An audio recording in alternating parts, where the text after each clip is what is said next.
Let's go to, first of all, apologies for absence. I have on my list here Councillor Glenn Sanderson, Liz Morgan, who's on holiday, Graham Sayers, and John Warrington is attending as sub, and Ralph Firth and Maggie Bailey of Coping with Cancer Northeast is attending as a sub.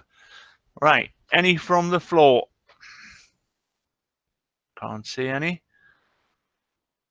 Right, okay, I'll just, Kath McAvoy car's just arrived. I'd like to welcome anybody who's first, it's their first meeting onto here. If you are new to this, just wave and I'll see you. Yes. Do you want to introduce yourself? Hi, Pam Travers. Right. The names have gone from my screen. Oh, they're there. Maggie Bailey, yes, you're new. Welcome. Thank you very much, Richard. Pleased to be here. Yvonne, are you new to this? I can't recall. Yvonne Hush? Yeah, those three wonderful words, you're on mute. Now, you're still on mute. I can see a private caller. Can I ask who that is? Hi, it's Pam Travers from CNTW. I'm the Group Director. Right, okay. Thank you, Pam. Right. Any more apologies? Yvonne, I've got you. Hi, hello, sorry about that. Yes, Yvonne Hush, I'm a Public Health Manager with Northumberland County Council. Right. Anybody else new? Well, it's Jim Brown here, standing in for Liz Morgan. Yep. Okay, let's crack on again. 2 minutes. Minutes of the meeting held on the 12th of November. Can I sign these as a true record? Getting some nods. Thank you. Disclosure of members' interests. Anybody? Members? Right. Items for discussion. I've got report of the Director of Adult Social Services, Social Care and Children's Services, with an update on Northumberland COVID-19 outbreak prevention and control plan. Jim Brown. I've got here. Jim, over to you. Thanks, Chair. So I think you'll have all received a report from Liz. As always, unfortunately, COVID doesn't quite respect the timings for getting presentations in for board meetings, and unfortunately, the minute you write anything down in this pandemic, it's out of date. So I think what I'm going to try and do is really just kind of fill you in, I think, with some of the more recent developments. And then open for questions. I'm sure you'll want, Chair. So where we're at now, we obviously saw a plateauing after we went into local restrictions in September and throughout October, around 160 per 100,000 7-day rate of cases of COVID, and that was stable throughout October until we hit half term and the announcement of lockdown. And we think that those two things, in terms of behaviours associated with that, triggered a substantial increase that peaked between the 9th and the 11th of November. But by that time, of course, we had entered into the national lockdown, and we then subsequently have seen initially a steep decrease. But it's a very mixed picture in terms of, whilst we've seen that steep decrease, we are seeing that beginning to plateau off in terms of that 7-day rate. I think what we've also got is actually a change in the geography of where we're seeing those cases. So the fantastic news is that in the southeast of Northumberland, which has really borne the brunt of the majority of cases during the second wave, we've seen those have gone right down. We've only had a small number of areas where we're seeing some even relatively higher rates, but instead it's a little bit like a macabre type of whack-a-mole. We've got that's risen up in the west of Northumberland, so particularly in Haltwhistle, in Hayden and Hadrian, and in Corbridge, we've seen an increase in case. In fact, in Hull Whistle, probably higher than I think we've seen throughout this second wave. This is related in part to a number of discrete outbreaks that we're aware of and managing. And we've had a number of outbreak control team meetings involving a range of people from different parts of the local authority, Public Health England, Health and Safety Executive. And we now have a mobile testing unit in Hull Whistle to increase the ability of people with symptoms to be able to access testing. That opened on Tuesday. It'll only be open for 1 week. It didn't have a lot of uptake in the first day, but we're increasing the comms to make people more aware of that and working with some of the local businesses, local general practices to increase awareness of that unit, which is on the Hadrian Industrial Estate, next to on the Crown Paints site. So what we are also seeing, I think, is a reduction in the number of cases in schools. So we've had a lot of work from our local public health team. Some of that will be passed to the public health school nurses over as we're sort of training them up to take on some of that role. But that's thankfully gone down. We have really spent probably half of the public health team throughout September, October, supporting the schools with cases. Testing, I'm pleased to say, is actually relatively stable. It's down from a peak in mid-November. It has been maintained, and thankfully the positivity rates, so the percentage of people who are tested, who test positive, is actually coming down quite steeply. In terms of that heat map that you'll have seen, the ages, and this is something I think really important. We saw an initial reduction from the steep height for all ages, but then we saw an increase in the sort of middle age at the 35 to 54 years of age. That's now beginning to come down again. And we have seen reductions obviously in 65 and 75 plus, but again, 65 plus seems to be plateauing somewhat. You'll know about, we've had a number of large outbreaks in care homes, particularly I think around the Ashington area. Thankfully, again, that's reducing in terms of the number of new notifications over this past week. So that is really, really welcome. You'll be aware that lateral flow testing is being rolled out by central government or by Department of Health in association with Deloitte that's supporting it to enable visitors to care homes to be tested. I think that has to be definitely seen as a risk reduction, not a risk elimination measure. The visitors will still need to wear full PPE and follow all of the infection prevention control measures. It's going to be a Herculean task, I think, for the care homes to get that implemented.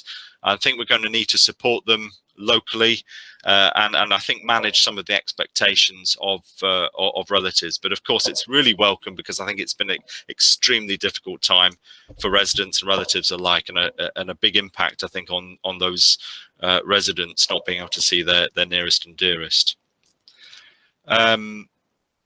You'll be aware, obviously, of the 4 outbreak control groups, and that's described in in Liz's paper.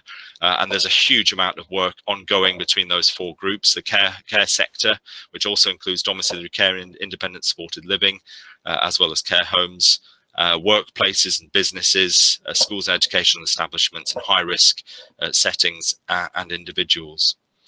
In terms of the other areas of kind of development, there is the targeted rapid community testing that, as an LA7, we put in an expression of interest last week. It was accepted.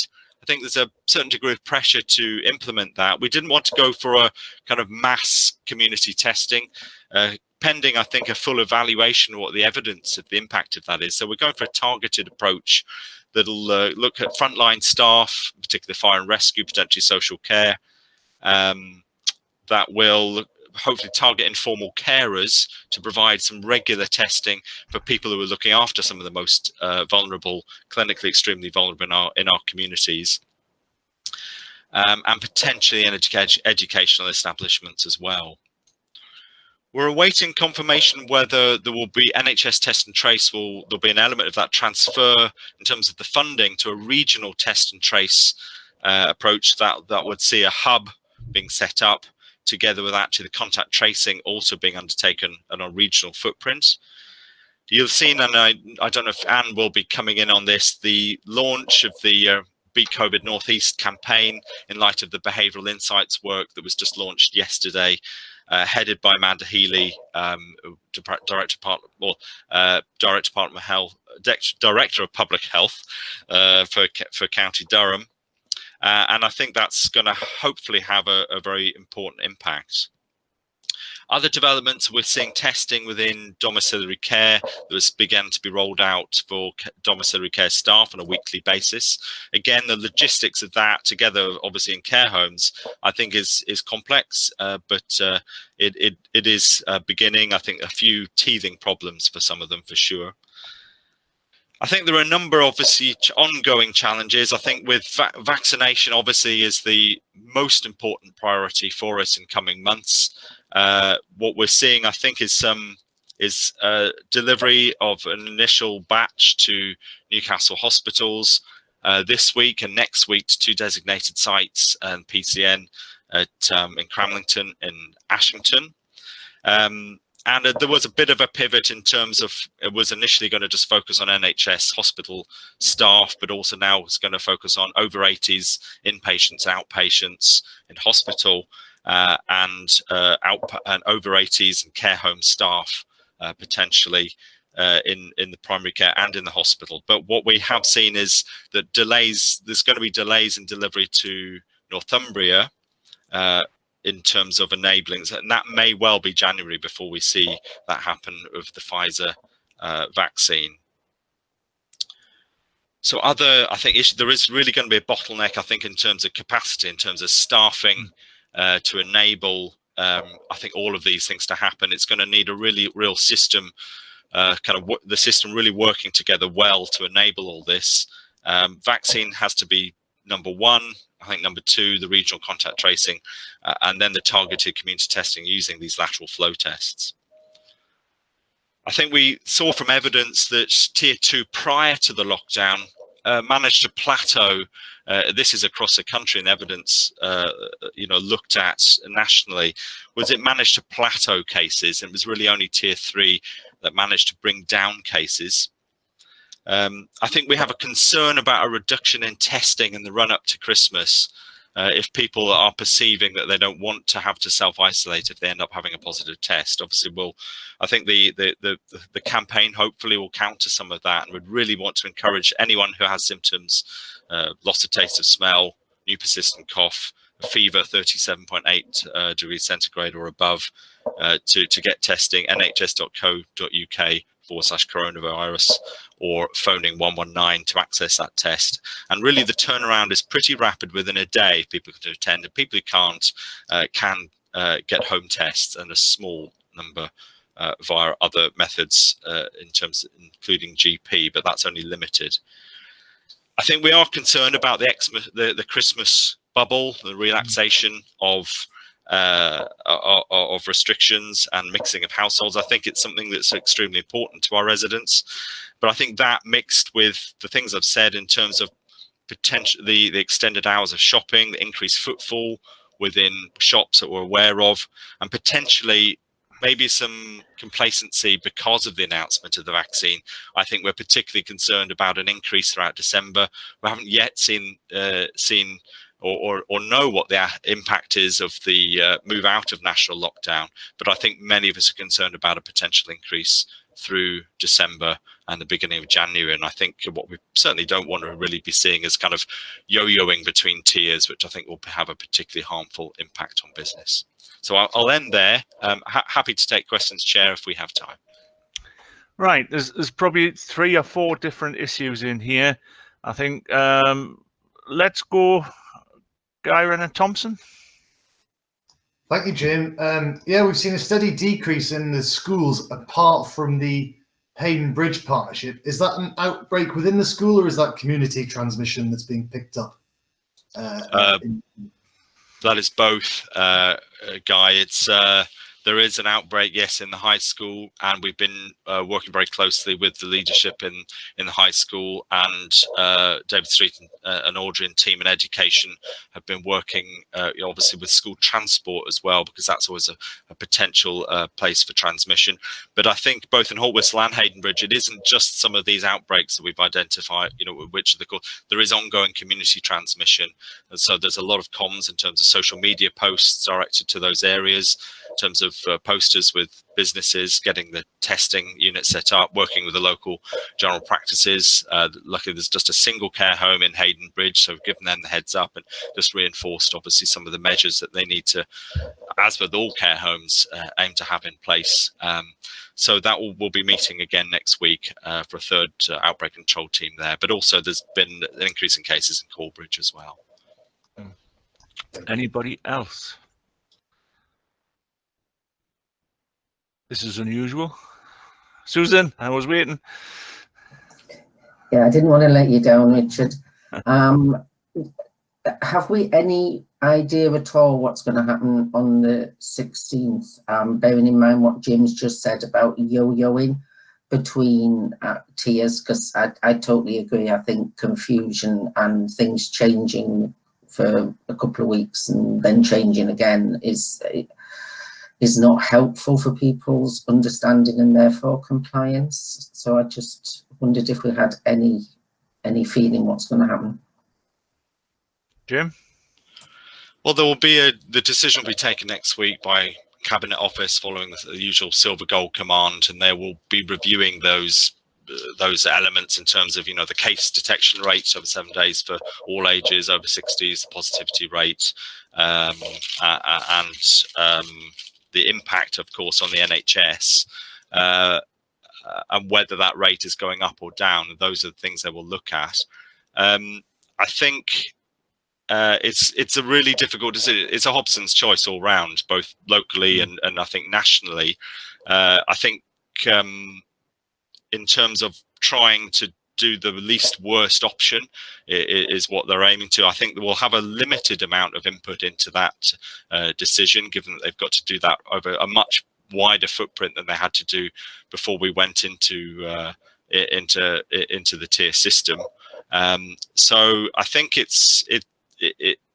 it will be very difficult, I think, given some of the pressures, not to have us move out of tier 3. I think, given many of the things I've just said and the fact that we're seeing a bit of plateauing of the figures, and I think the fact as well that actually, it dampens down in southeast Northumberland, and then we see it pop up over in Tynedale, with these number of outbreaks, but the community transmission that is evident. So I think it's very likely to remain in tier 3, but you obviously cannot completely second guess that. I don't know from businesses whether I've heard mixed kind of reports about whether they would, what their feelings would be. I think certainly what they don't want to see is going in and out. I think I've heard some reports of people saying, well, look, we cannot really prepare and benefit from opening up before Christmas. But on the other hand, I've heard other reports of people saying, no, we just want to, be able to run our businesses and at least, minimize our losses as much as possible. It's an incredibly difficult time for them. But I think probably what the worst option would be going in and out. And I think a lot of people within the NHS and within public health are very worried about a potential third wave in January, because of all of those issues that we've just talked about, the Christmas bubble, the kind of unintended consequences of announcements of the vaccine, the extended opening hours, the great use around shops, which we didn't see, prior to all of this. So I think it's an incredibly difficult time for everyone to make the right choice, but I think I would think it unlikely we'll see a change, but we'll have to see. I think there'll be, sorry Richard, there'll be additional pressures on the NHS in terms of getting the vaccine out, and if you're getting your vaccine out from hospitals and hospitals start having more patients in them and becoming a less safe place to be, then it throws that program off as well, doesn't it? Right. I think on the tiering systems, we would all love to see change, but I think hand on heart, we all know that we've got to avoid this third spike or whatever, or the spikes, or I mean, we get it as counsellors in the neck from businesses where suddenly the rates are low. It's like, why are we here? And then all of a sudden there's a change, and they go very, very quiet. So it's very difficult, and especially at Christmas, because no one wants to do anything that isn't normal, and it looks like we are heading in for a different kind of a Christmas. Right. Anything else on this report? The vaccination's the one that interests me, because that is the light of the new year. And I just hope the rollout can continue and gather pace. My fear is, I mean, can I ask what happens? Do you get a certificate? Do you get what? Because I would hate to be in months' time in a room with 10 people who've had the vaccine and 10 people who've refused the vaccine, because that's the one that I'm starting to think they are the risky people. Jim? Yeah, I'll do my best to answer. There will be others well versed in these matters. We're awaiting whether there will be any kind of certification. I think it's very unlikely for a couple of reasons. I think first of all, we know is about the kind of individual effectiveness of the vaccine, which we understand to be 90% for the Pfizer vaccine. What we don't know is what impact that has on community transmission.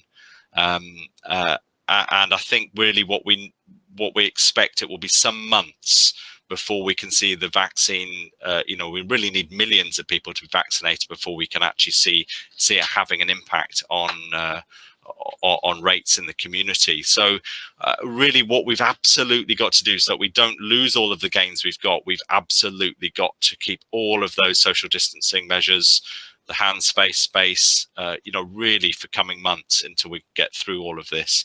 And I think it's whether that certification will be required for travel, I think remains to be seen, but I don't think there's yet any imminent plans for that. I don't know whether any others in the room are able to answer or would want to raise their hand above the parapet for that. But right. I think we've got to keep the pressure on here.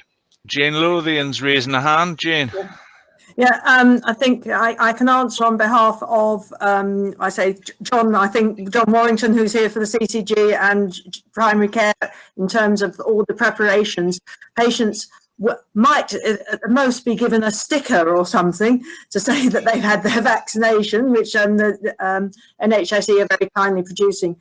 However, I think that there isn't an answer to it at the moment, because actually we don't know the medical consequences of having a vaccine. So it will protect the individual. We have no idea what the protection is in terms of onward transmission, Richard. So there's nothing we can do because certification will mean absolutely nothing. I think at the moment, the thing we can rely on is there's some very, very robust mechanisms that are being put in place to make sure that an individual's medical record is very accurately updated in real time when they actually have the vaccination. And I think that's the only safeguard. I can see John nodding. I hope he's in agreement. Yeah, our primary care network, we were thinking of a sticker and a lollipop like you get, at the dentist, Jane. But I don't know. We'll see what the government gives to us to certify people if that's what they want to do. With our primary care network starting immunisation on Tuesday at our Lintonville site at Ashington, and I know that village surgery for the Cramlington and Seaton Valley PCN are going the following day, and there is a really rapid rollout, which Jim has stated already is going to focus on our most elderly and most vulnerable groups. The challenge being getting into the surgery. So we've spoken to AGK and thought about scooping folk up and bringing them to us, because this vaccine, you're not allowed to move it. You have to be extremely careful mixing it up. You turn it upside down 10 times carefully, etc. So it's, logistically all a bit of a challenge, and there are developments every day. Jane will confirm as well. I'm sure it's we are making decisions about this, but it's quite exciting actually. We're looking forward to getting on with it next week. I do not envy the task that is in front of you on any of that, because it seems, we're at the bottom of the mountain looking up. And I take my hat off to everybody involved in that. And I think from this committee, we've got to thank them. I'm a farmer, and, you'd have, in big days inoculating lots and lots of animals. And I do not, there's no comparison, but I think the task is enormous. Jane again. Sorry, Jess, I think what this committee can do is to reinforce the positive messages that are going out from all the comms, etc., at every point, to try and encourage people to listen to the official messages rather than the unofficial ones. I think that will be the best thing that a Health and Wellbeing Board can do. I totally agree. If the stuff I've seen on Facebook on the vaccine is dire. I mean, we will be coming to the comms with Anne Bridges later on. Anybody else? Richard, if I may. Yes, I can hear you, David. I can't see you. Thank you. Just a couple for Jim, if I may. Going back to visiting care homes, which is a very sensitive and difficult issue to deal with. Are you comfortable now, Jim, that the consistent message has gone out to care homes, and to visitors and so on? Because expectation will be high, but in reality, that may not be deliverable. So I sense there's still some confusion about that. So where are you? Where do you think you are in terms of communicating a consistent message to the care homes to enable some sort of meaningful visiting, if that's possible, especially with Christmas coming up? Thank you. You want to have a go at that? Yes, thank you. Someone shouting who? Kath. You're on mute. Kath is back on mute. Sorry, my microphone was stuck on mute, so I'm really sorry. Jim, I don't know if you want me to do a little bit on that. You're very welcome. Yeah, I'm happy. David, this is a really complex and really sensitive area that we are dealing with on an almost everyday basis in terms of messaging and support to our care homes around the visiting issues. Regionally, we've taken a bit of a consistent approach, and there's been some guidance that's been drafted for our care homes that's going out to all of the regional care homes in the next couple of days or so, which will provide advice around that. Ultimately, the decision about whether or not to allow visits has to be down to the individual care home, because they are the ones who have to manage those visits safely. We are just trying to provide as much support as we can and as much advice and guidance as we can in relation to that. So we can't say that the blanket everybody will be able to visit their loved ones in a care home prior to Christmas, which is what the government wanted us to be able to do, or wanted care homes to be able to do. But we are trying to support those care homes who are in a position to potentially offer, or might be in a position to offer, visits to those care homes. We'll offer as much support as we can in relation to that. Yeah. Okay. Thank you. Okay, Jim. Thanks for that, Kath. I just wanted to add that the lateral flow testing, enabling visiting does not apply to care homes that are within an outbreak. So I think that's going to be a really important message that we do convey. We have been consistent, I think, in our messaging, but there's some additional messaging to go out this week as well. So I think that will be utterly, absolutely reinforced. It'll come as a disappointment, I think, to relatives, particularly over Christmas, where there are current outbreaks, or if there are any new ones between now and then. But we've got to remember that what this is risk reduction. It doesn't eliminate risk, and we do. That was made fairly clear by Department of Health that wouldn't be possible. Okay, thank you. Right. We've given that a fair old day. I think we're all familiar now with what I think the route will be. We have to note the infection rate in Northumberland and current issues, comment on the progress, and support the approach being taken for rapid community testing. Are we all happy with that? Right. Thank you for that, Jim. Let's move on to the update on mental health and wellbeing in Northumberland. Yvonne, welcome again. Your first meeting. The floor is yours. All right, thank you. I've got the hang of where my mic is now. You confused me using Google Meet instead of Teams, but I've got the hang of it now. Okay. Okay, hopefully you've had a chance to read the two papers that have been submitted. So one is a general update on mental health and wellbeing, and as a background, I also included a scoping mental health document as well. So I hope you've had a chance to have a read through them. So I'm just going to briefly just recap on those documents, and then I can maybe take some questions at the end if that's okay. Okay. So the background paper, which is the impact scoping paper, which is a paper that I think nearly every local authority in the North East has actually undertaken. At the moment, they're being collated and looked at to look at the common themes across the North East, and there are a lot of common themes. But anyway, what the paper covers is a section on how we would be looking to protect mental health and wellbeing.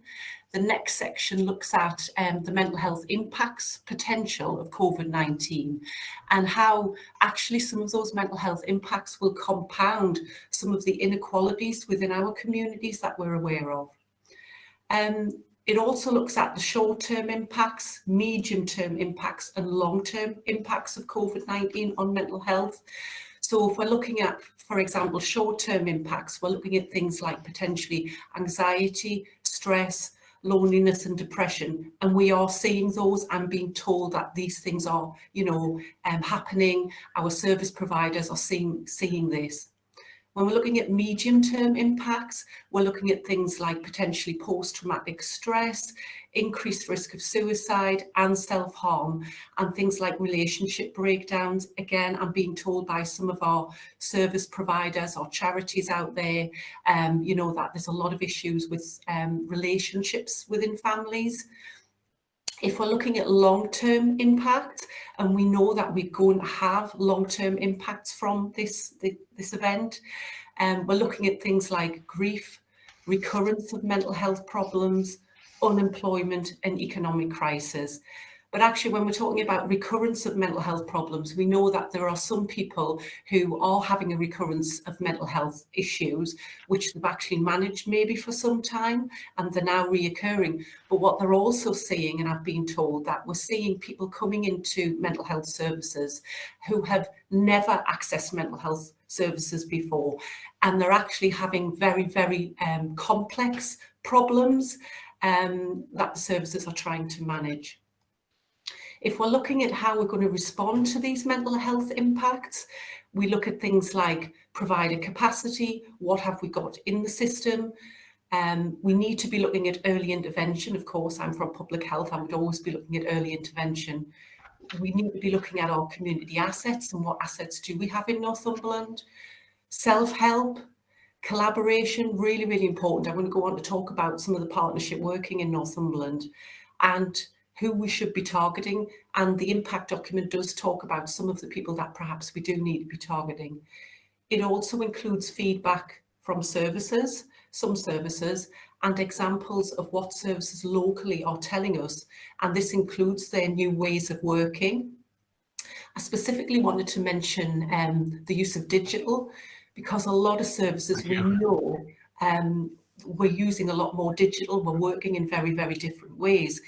But I just wanted to have a note of caution around that because, for example, I know Healthwatch, Derry from Healthwatch, referred to it as the digital dash. And there are some concerns that actually the use of digital has been really, really helpful. And it's worked really, really well in some instances, and particularly with Northumberland, with the rurality that we have.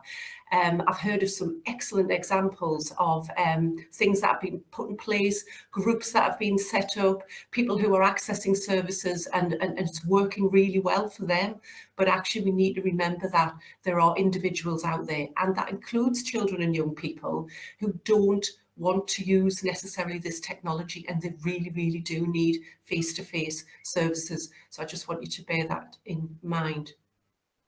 If we go to my mental health and wellbeing update paper, I talk again about what are the key issues, so the short, medium and long-term impacts, and I've already mentioned those. Liz Morgan, our Director of Public Health, was very keen for me to give a bit of an update on progress made from her previous 2018 Director of Public Health report, which was focused on mental health and wellbeing. So there is a section in there which gives a little bit of an update on that. So things like her recommendations from that report were around development of an ACE-aware plan, whole school approaches to emotional health and wellbeing, workplace wellbeing, so particularly linked to the North East Better Health at Work Award,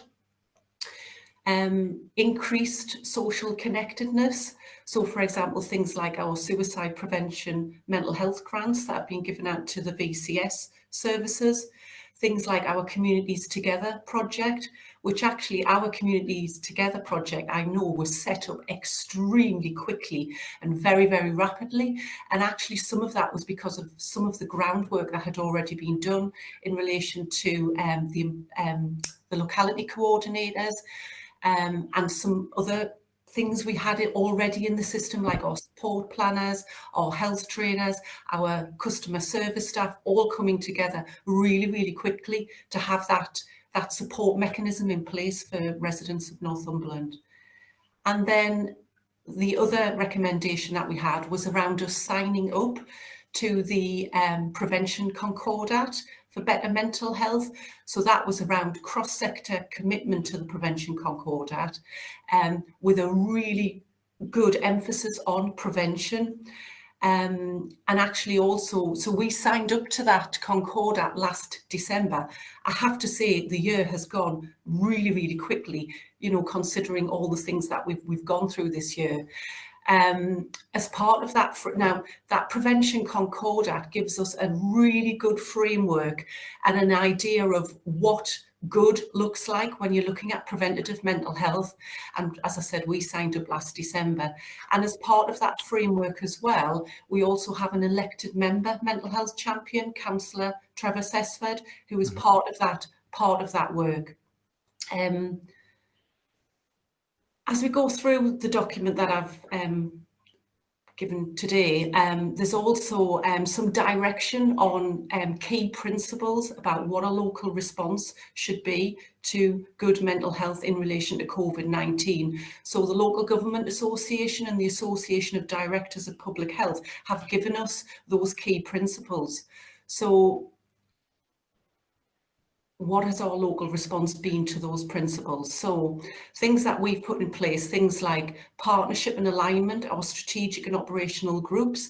So for example, we have what we had originally was our crisis care Concordat group, but we've actually broadened out the remit of that group, brought in new members to that group and widened the remit of that group so that that group now has taken on the Prevention Concordat framework and work.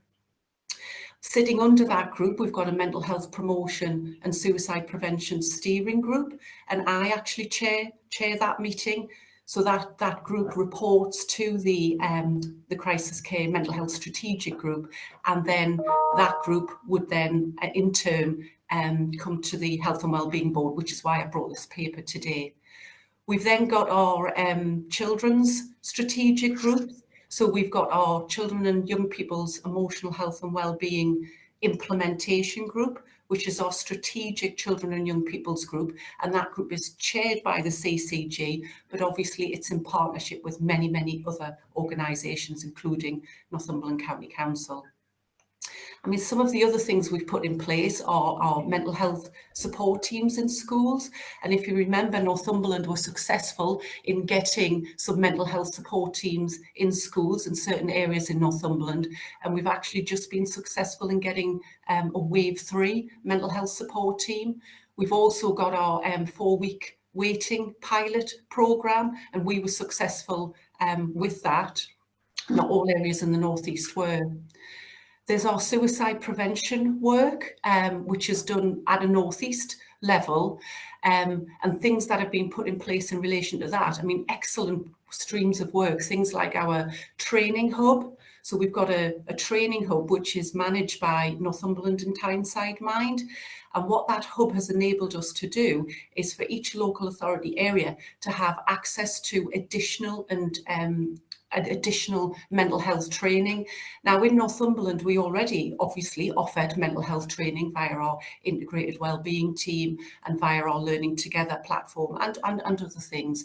But that training hub is now giving us additional capacity for training.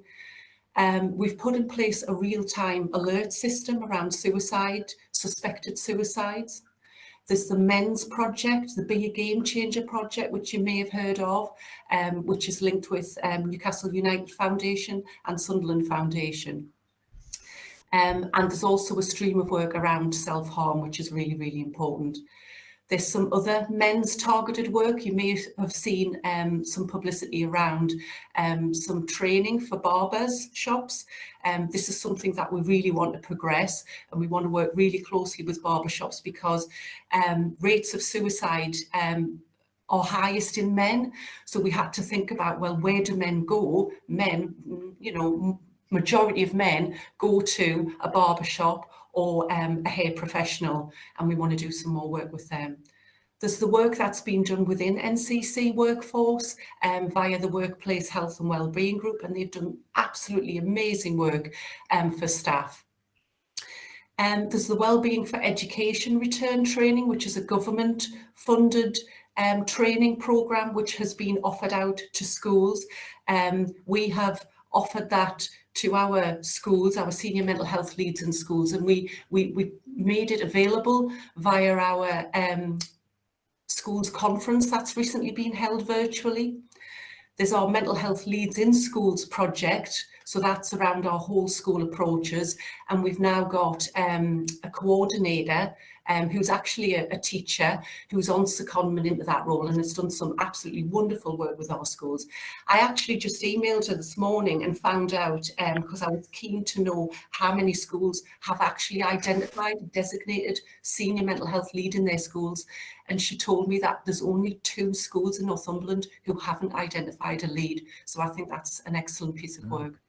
There's our online services that we have now available in Northumberland. So COOTH, which is a CCG funded project, and QUELL. So COOTH is for children and young people to be able to access counselling, support, information, advice online, and QUELL is our teacher support. Something I actually didn't put in the document because I didn't actually know about it, but I've recently came to know about it, is another online service that's been made available through NCC funding.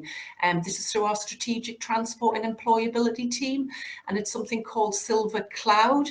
So they have put funds into Cygnus, which is one of our mental health charities in Northumberland, and they've been selected to extend NCC funded services using this system. So this system is a free online programme for people aged 16 and over to improve their mental health and wellbeing. It's available to all our residents and for anyone who works in Northumberland. So the idea behind the Silver Cloud is to support people who have been affected by COVID in their work and the labour market. So anyone who has experienced a difficulty due to furlough, reduced hours, lower wages, etc., can access this system. Something else I just wanted to briefly mention, which I haven't put in the paper, is some of the participation work that is going on in Northumberland, and a piece of work that I've just recently became involved in, I'm not leading on it, but I'm involved in it, is around the Wave 3 Trailblazing programme. So this is around, I'm involved in a stream of work around engagement with children, young people, but also really, really importantly, their parents and their carers and the wider community. So this is working, we're going to be working with them to ensure that services are where children and young people want them and they are delivered in a way that they want them to be. And actually that could mean they're not school-based. So we need to be mindful of that and listen to what the children, young people and the parents and carers are telling us. And just finally, what I wanted to say to the board, I've never been to the board before, so I was a little bit nervous, is What I probably would ask from you is just for continued support for the Prevention Concordat for Better Mental Health. It's an excellent framework. It's actually just been relaunched, and they're really pushing out to get other local authorities and other organisations signed up. As I said, we're already signed up. We just need to ensure that we're following those principles and that we've got everything in place that we need to have in place. I would like you to focus, we need to focus on social determinants and health inequalities. They need to be forefront at our minds. You need to consider, the longer term impacts that we are going to face. So keeping mental health and well-being really high on the agenda and not taking my eye off the ball. But I wanted to finish with saying would like you to acknowledge the really good partnership working that's going on in Northumberland. As I said, I chair the Mental Health Steering Group, which is a multi-agency group. It's a very, very vibrant group with lots of individuals from a whole range of organisations, including the voluntary sector. And I just wanted to say that I think the partnership working in Northumberland is excellent. Well, thank you for that fantastic report. We all know that COVID will be the breeding ground for mental health, and what you just said to us is that there's an awful lot in there to help us with this problem. Any questions? Hi Richard, it's Tom Travers. Yes. Can I ask? Thanks Yvonne, that was great. I have to say, I was music to my ears when you hear there's so much going on around mental health and well-being, because I think it's the crux of whatever we can do. The lowest key is the better for everybody in society, so that's fabulous.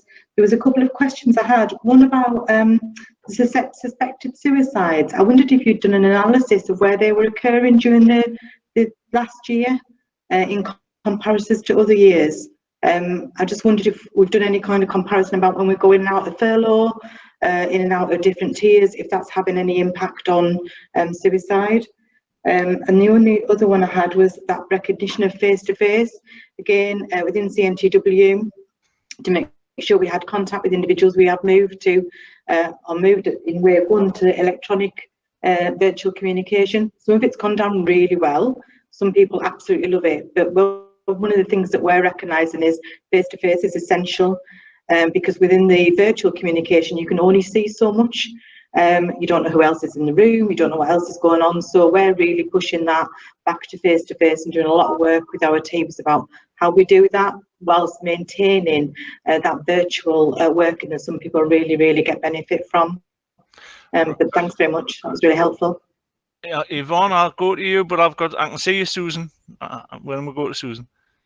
Yvonne, do you want to have a go at that? Yeah, sure. In relation to the suspected suicides plan, as part of the ICP suicide prevention work, we actually employed a suicide prevention coordinator and a data analyst who are working across the North patch to look at exactly what you're just asking about there.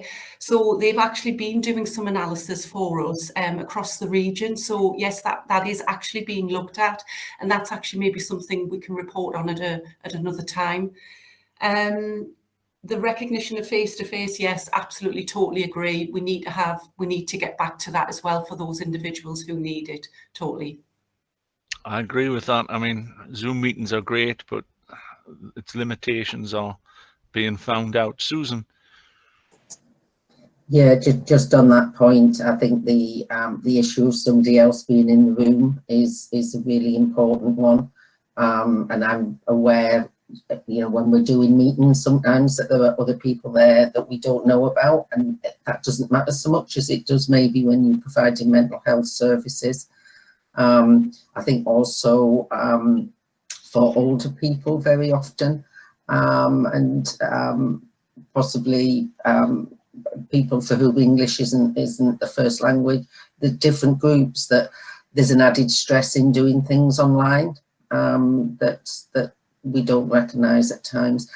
But really, the question I wanted to ask was about suicides and male suicides, which, you know, we know is a massive issue. I think the initiative with the barbers is fantastic, but I wondered if there were other places as well we could maybe do some of that work. I don't know if we do any work with gyms, for instance. And I know that, you know, we've got our own gyms, but I'm thinking more of the private sector gyms. And also, what are we doing in schools with young men? Because I think we do quite a lot of work that is about supporting young women and girls in schools around confidence and self-esteem. And I suspect we probably don't do as much with boys. And that's obviously where the issue starts. I was watching a news programme last night about young men and suicide at university, for instance, and, you know, preparing so that young men have got a resilience when they leave school, and also feel comfortable talking to people if things aren't going well, because that's what the block is, isn't it, with men? And we need to teach that much earlier on, that it's okay to talk, it's okay to show your emotions. Thanks. Okay, Yvonne, do you want to come back? I'm scanning see who's next, but I can't see anybody. Yvonne, do you want to comment on that? Yeah, sure. In relation to male suicides and where we need to go, I'm totally open to any ideas. If you've got any ideas, I would really like to hear them. We're kind of focusing at the moment on barbershops, because we think actually if we did get quite a number of barbers involved, that would actually reach quite a lot of men in Northumberland. I do take your point about the gyms, particularly maybe the private gyms, and I have to say I certainly haven't done any work with private gyms, but actually I've jotted that down as perhaps an idea, because obviously the gyms have reopened again. In relation to boys and schools, I mean, I would like to think that our whole school approaches and the work that's happening now would be reaching the boys in school as well, and not just the girls. I will actually have a chat with our primary mental health teams and those teams who are going into schools and working on those whole school approaches, just to say, is there anything specifically you're doing for boys? Because I have to be honest, I haven't asked the question. But I certainly can. And I think a lot of the work that is going on in Northumberland schools now around the whole school approaches is targeting the younger children as well, which is correct, because if we want to build resilience in our children and people, we've got to get there earlier. So totally take on board what you're saying. Right, I've got, yes, Maggie Bailey. Can I just come back a second there? Just okay, another area, Yvonne, maybe people who work in the hospitality industry. And I know we've done work in the past around places being dementia friendly, but maybe we need to do something more widespread around being mental health friendly, but without calling it mental health, because I think that has greater connotations for men and boys, actually, because, and I suppose it is using all these different things, because boys are and men are less likely to come in contact with the health service at an earlier age, because women go for family planning reasons and things. So, you know, there is a connection there. They go for scans and smears and things. So those are the ways of just giving some training for people across all walks of life in how to talk to people and maybe bring out those things. But it was really interesting. Thank you. Sorry, okay. Richard.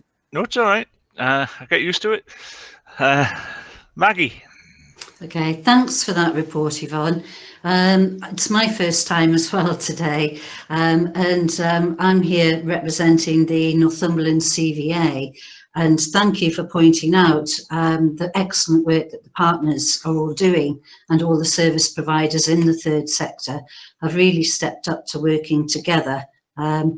They all understand there is going to be a tsunami of need following this pandemic. There always is, historically, following pandemics. Most of their voluntary funding has been lost. Is there any additional funding being commissioned through public health, through the council, to, as you quite rightly identified, to bolster provider capacity to deal with this tsunami of need in next year and the year beyond? Yvonne, do you want to? I mean, that's a big ask that maybe you cannot answer. And I don't know if I can even sitting here, but it's worth the ask. Kath? Richard, yeah, I'm obviously I wouldn't ever commit us to be able to answer that fully, but just to say it is always something that we are considering. It's about how we support our community sectors to be able to offer some continuing support. So it's always on our agenda. I'm not obviously going to make any promises around that, but it is always on our agenda to try and consider where we might offer support, where we can, and particularly if we are provided with funding, how we utilise that funding to make sure it reaches the maximum amount of people. Okay. Thank you, Kath. Anybody else on this subject? But I know what you're saying. I can't see any hands. Thank you for that report, Yvonne. We will move on. We have to note progress made on the recommendations of the report 2018 mental wealth, note feedback from our services providers in the attached mental health scoping paper, including new ways of working during COVID, and comment on our local response to provide extra capacity and the right response to support mental health and well-being. Yes, I think it's well noted that this is a sideline that is coming right down the track. So I think it's well noted. Okay, I'm going to move on where I'm going to invite Anne Bridges, the head of communications, to give us an update on where we are with comms. Anne. Morning, Chair. Morning, everyone. Just give me a couple of seconds. I've got a very short presentation to show you and just take you through where we're at with comms and engagement work in Northumberland. If somebody could verbally indicate that you're able to see the front of my presentation, that would be helpful. Nothing yet. Now.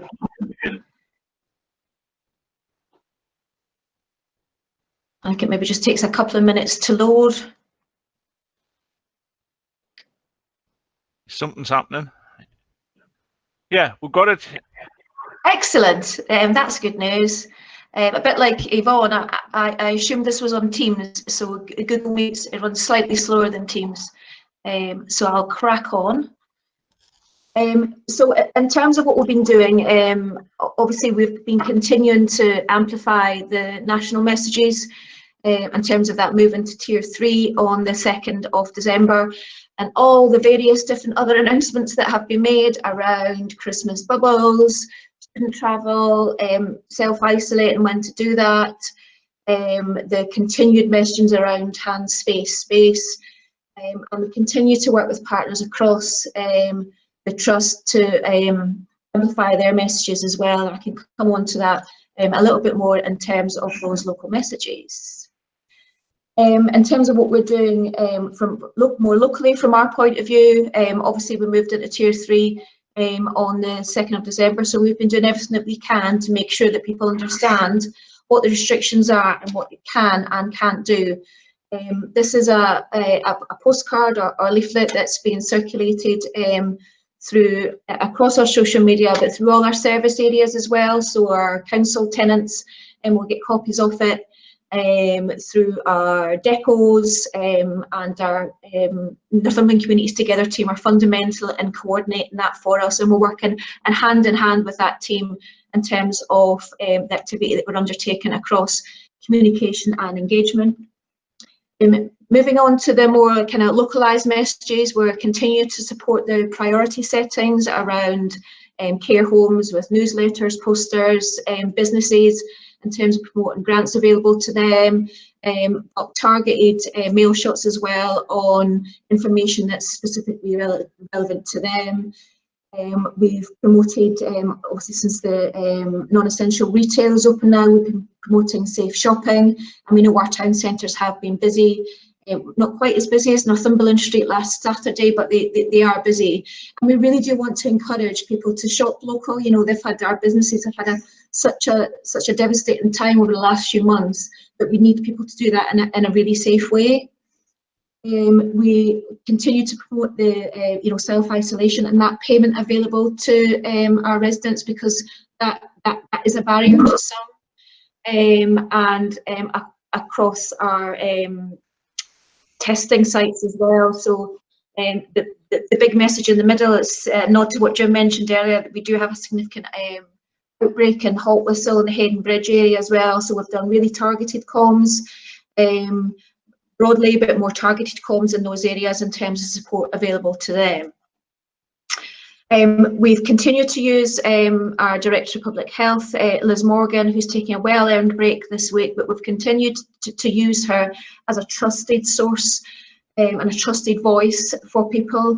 The latest one that we did with Liz was around vaccination and the rapid community testing. As we alluded to earlier on, there is lots of noise out there on both of these issues. So we're trying to clarify the actual situation just now, and working with Jane and colleagues across the CCG to make sure that we're making sure we're getting those messages right. On a call with the NHS England yesterday, they put out a plea for us to share messages around, please don't turn up at your local hospital. I mean, it's been widely reported that Newcastle Hospital is coordinating that in the North East. People have been turning up expecting to get vaccinated. That equally applies to our GPs as well. So we need to work with them to make sure that we're getting the right messages out so that people aren't just turning up. And we stand ready to support all those communications when we're ready to do so. Fundamental to all our effort is our launch of our COVID Community Champions. That launched on Saturday. It would coincide with International Volunteers Day. It seemed the right thing to do. We've had lots of interest in that. We've had loads of people sign up for it already, but we know that there's more to do on that. And that role of those community champions is absolutely crucial in terms of what I've just talked about, in terms of those the vaccine programs and the rapid community testing as well. We really need to use our community champions again to share trusted information and not use what the more widely reported stuff on media. Just to kind of touch on the role of our community champions, as I said, it's an absolutely fundamental, and we need to use them to engage with our residents, make sure they're using the correct information, but also to celebrate what the fantastic and phenomenal work that all our volunteers have done throughout the pandemic. I'm going to quickly move on to our North East Behavioural Change campaign. It launched yesterday, just to sum up, and I presented this at last month's Health and Wellbeing Board. This campaign was developed following a significant piece of behavioural insight work to understand how people were feeling about the pandemic. The overriding emotion amongst our residents was frustration in terms of the current situation. A quarter of the residents told us that they sometimes struggle to follow social distancing measures, particularly in supermarkets and shops. 71% of the residents across the North East, because you've got to remember this is across the LA7 footprint, told us that they are still very worried and anxious and stressed about the whole situation. We tested some creative concepts on them, and the overriding acknowledgement was that everyone has made a lot of sacrifices, and they wanted needed some incentive, not a financial incentive, but just a simple thank you. And that's the simplicity of this campaign. It cuts through everything else that's out there. It looks very different. It is led by the research and the public health message, but we have 10 campaign stars across a whole range of different sectors. Amy is a police officer for Northumberland Police. We have nurses, we have pharmacists, we have teachers, young people, old people, people with underlying health difficulties. So I just wanted to quickly show you some of the stuff that you might see popping up across our traditional kind of print media. So these are some of the campaign stars that I mentioned. So we've got Rachel, Emily and Brenda, the lovely Brenda, who featured in our launch yesterday, did a phenomenal job In fact, the reporter on BBC, Luke North, said, "Be more, Brenda," which we can definitely agree with. So these adverts be full-page adverts in the Chronicle and Journal and across the Northumberland weeklies as well. This message really speaks to the whole the struggle with social distancing. So 1 in 3 told us that they were struggling with social distancing and some of the settings that I mentioned before. So the byline on that for those, following social distancing advice means that I can keep going to school. For Brenda, who's been shielding, means that she can see her grandchildren sooner, etc. So you can see where we're going with that. And this is what you might see from a kind of digital advertising point of view. These are like piles and stacks that you'll see if you look at the news on digital platforms. And this was yesterday's digital takeover of the Chronicle Live. Again, this is a Northeast message. So for this, it's a Northeast publication. So that was a thank you Northeast rather than thank you Northumberland for our fight, and that was our campaign stars yesterday. The campaign will be everywhere. You will definitely see it across lots of different places, outdoor advertising. We'll have digital ad vans in Northumberland because we don't have a lot of billboards and digital advertising in Northumberland. It will be on petrol pumps. There's a radio advert, and we also have a TV campaign as well.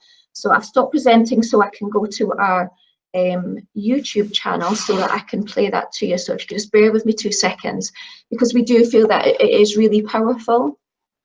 I'm going to go to YouTube, and again, I hope you can hear this.